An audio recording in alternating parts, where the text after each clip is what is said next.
Hello, guys. This is Magical Lady Duchess, and today I'm going to talk about really briefly. I'm taking this her out today too. I'm going to talk about really briefly about helping people in spite of. I had a person that was in my coven, and I'm sure she's still following me on YouTube. So I hope this hits home with her. She was a person that when I originally met her, she was really going through bad money management type of person, struggling, and her heart wasn't right, which, I mean, I guess it still ain't right now.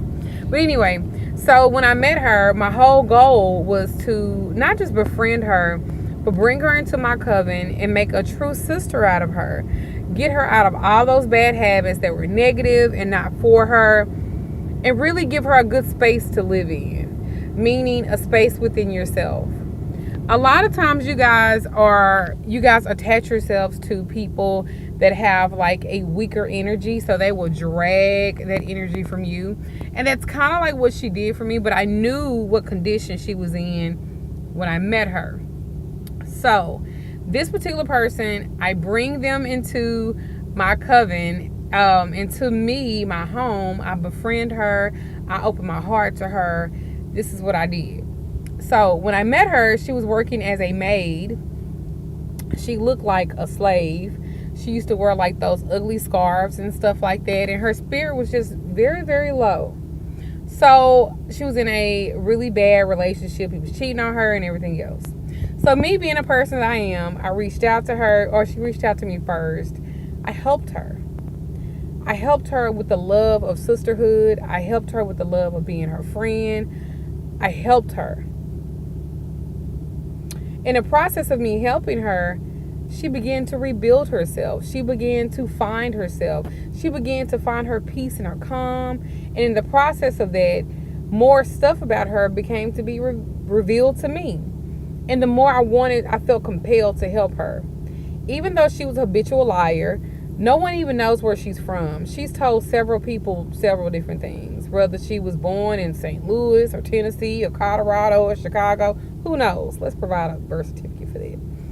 But I wanted to make her feel like home was where she wanted it to be.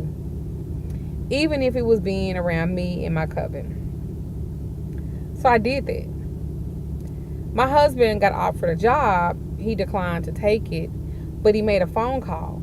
They took her application because she was a CDL driver, a truck driver. They took her application. Literally, they didn't want to hire her. My husband made another phone call. And by the time that he got through talking, not only did they offer her the job, but they also offered her more money than what they initially offered him. I thought it was a tremendous blessing. It got her off her hands and knees scrubbing other people's toilets. And it got her a sense of pride again, because that's what I wanted to give her. I know that she was a liar, habitually so. I know that her heart isn't good. I wanted to make it. I wanted her to be healed. I wanted her to be whole. So I did give to her foresight, knowing how she really was and what was going to happen. I was hoping that I could change that.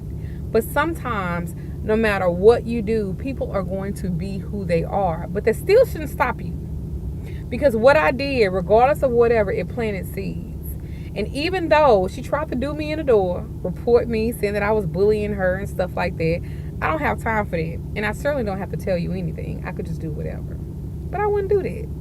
Number one, she's not worth that kind of energy. That's less than one for you guys. Stop giving these motherfucking mundane ass people that much control and energy over you. Number two, I was pissed off. I was hurt. I was upset. Stay in that moment for a little bit. Then you got to move on and let that go. Because the thing about it is, the law of nature, karma and things like that, believe it or not, sometimes magic isn't needed because karma is enough. And in this instant, karma will be enough because I dismiss you.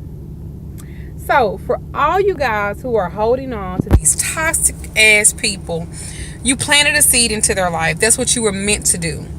Learn how to let that go, and let it go with no feelings at all. See, if she came and she apologized to me, I would forgive her, which I do forgive her now, because tentatively I only hold on to stuff like that for like a quick second, then I'm over it.